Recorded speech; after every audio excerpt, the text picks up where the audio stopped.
Hello, my good friends. I wanted to come on here today wishing you who celebrated a wonderful Christmas Day.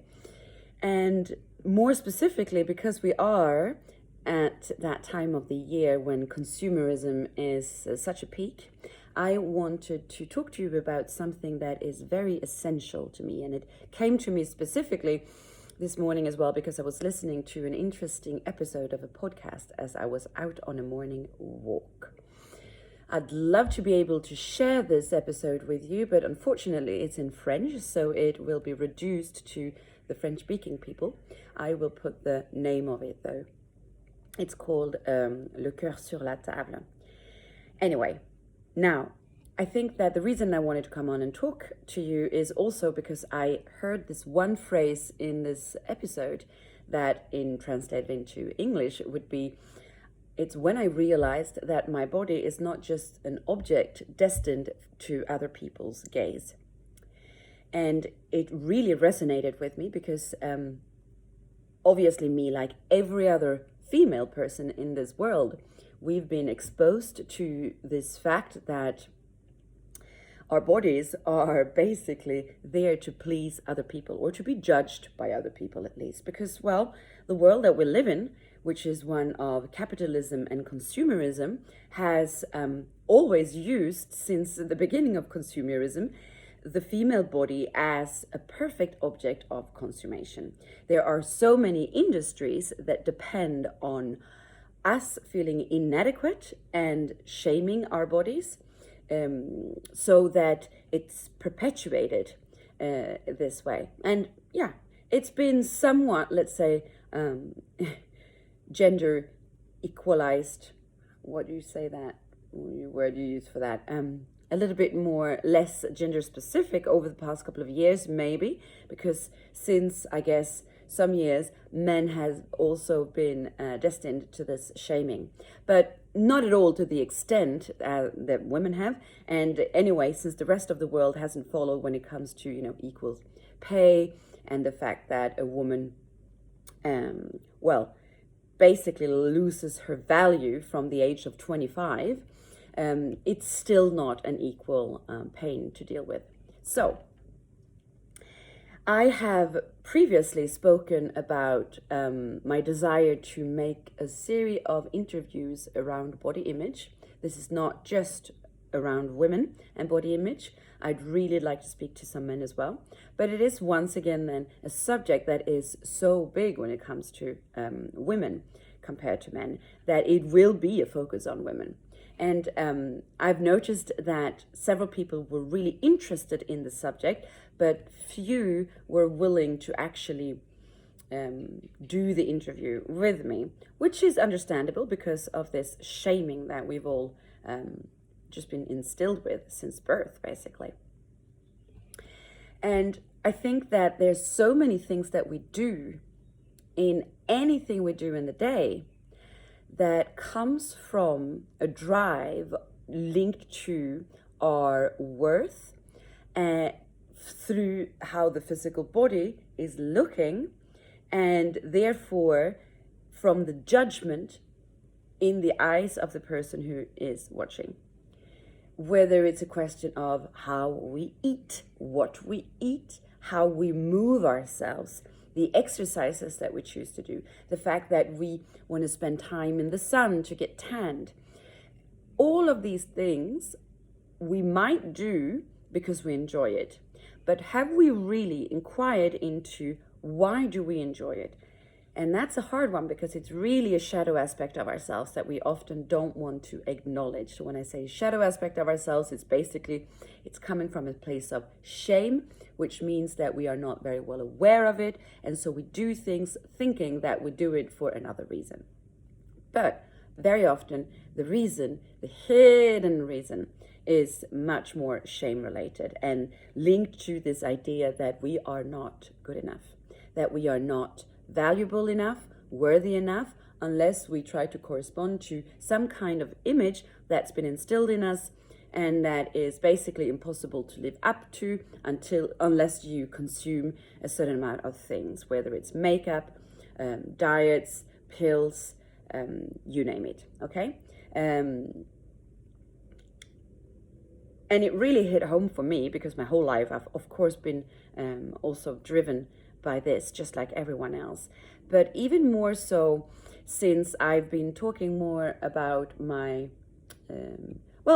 my work of Ayurveda and of yoga and of psychology and such here on social media, and the fact that I'm, putting on this program that I've mentioned a couple of times already that's coming up in the new year.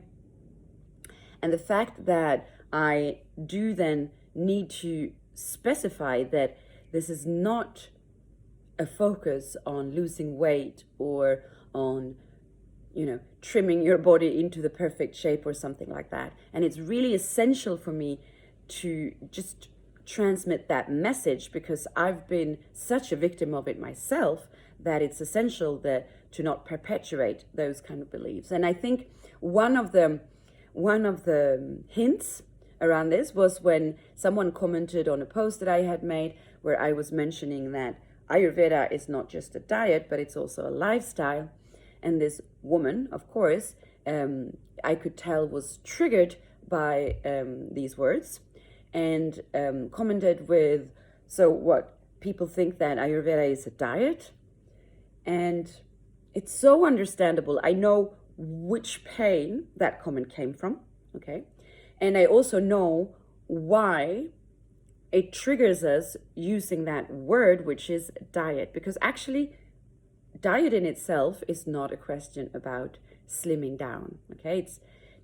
Diet is actually a regime, and a regime is a structure, is something to instructions, let's say. It's a system that you live by in order to do something, right? Okay, it's a regime, and actually it's then interchangeable, I guess, with the word lifestyle, because it's the same thing. We live by a certain structure that we have decided works for us. And so, as women specifically, the word diet is so triggering, associating everything that is diminishing for women, that you should be on some kind of diet, which actually happens to be the case for a lot of women in my surroundings since probably their whole life. We are always in this pushing and pulling and restricting and allowing and worthiness and, checking if I've got more body fat, or how do I look? Do I look old? Oh my God, should I put a filter on here so that I don't, that you can't tell that I'm actually 41 years old, because, that means that I'm far beyond the 25 where, the expiry date starts to go down. And so this is why Ayurveda is not a diet in the sense that you're thinking, and that it's not a question of how to become beautiful or how to become successful. All of these things, the beauty, the success, the weight loss if that's needed, or putting on weight if that's needed, and everything that seems to be what we dream of, are actually in a certain way side effects of an Ayurvedic lifestyle. They're side effects in the sense that when we live according to our true nature, when we respect our bodies and our systems well enough to actually care for them and just live in a natural habitat with them, well, you will actually look beautiful, and you will be strong, and you will be successful in the sense that you will be happy. But you're not doing anything in order to achieve these side effects or benefits. And this is actually something that both Ayurveda and yoga warns you about. So the reason that yoga is not, wasn't actually originally taught to just anyone, was because you needed to become, to achieve a certain level to understand what yoga was all about.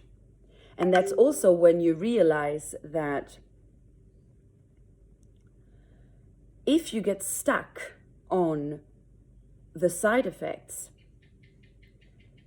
then you'll stay there and you won't go further into whatever actually yoga will bring you. And when we speak about the side effects, actually what yoga speaks about are the capacities, the kind of paranormal capacities that the yogi develops in their yogic practice.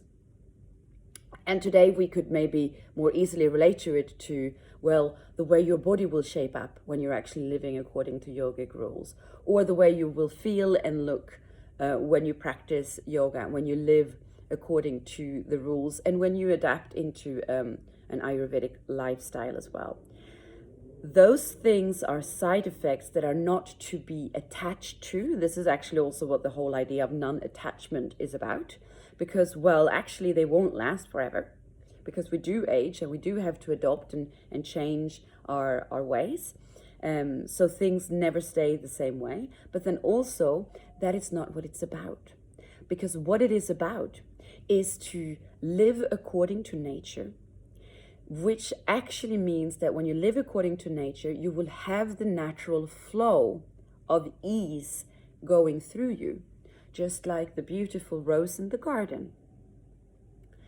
And when you do so, you see what happens is that when you've cleansed that way, once again using a triggering word of cleansing, not at all in the sense that you think, when you've cleansed yourself from the toxins that are there in the physical body, that are there in the mind, and then therefore also exist in our emotional side as well, into our heart center. When you cleanse yourself from that by simply living according to nature and then allowing for the ease to flow through you, well, spirit shines through you. And that's what it's about. Because actually, that is also when all the rest, all the issues around the rest, just drops off. So naturally, when I'm saying all this, you will either be like, oh yeah, okay, I want that. Or you'll be like, oh God, another one of those. It's hard for us, naturally, because for generations, we've been living according to these ideas of the rules and how we must be and how we're not worthy unless, there's someone there, like for instance, a man, to define us. So this is why when I decided that I wanted to put together something around Ayurveda, since it's helped me as well, I also saw the necessity of the psychological part to play a really big role in this work. Because otherwise we're just subjects for shadow stuff to come and make us just not do the right thing. And of course as well, to just drop, fail, to not succeed in it because we allow for that to take over. And, even worse, the whole spiritual bypassing of, fake it till you make it, which isn't working. It doesn't work. Fake it till you make it doesn't work, okay? You need to address your truth. You need to start from where you are at. And that is why I need to implement the Ayurvedic program along with the psychological work as we work together. Now, if what I've been talking about speaks to you and you think that could be interesting to know more about, simply DM me Ayurveda and you will receive the information about the program that's about to start in the new year. Have a wonderful end of the year. Don't forget to check out my 3 tip-top tips for how to not feel really bloated and horrible during Christmas that are on my stories.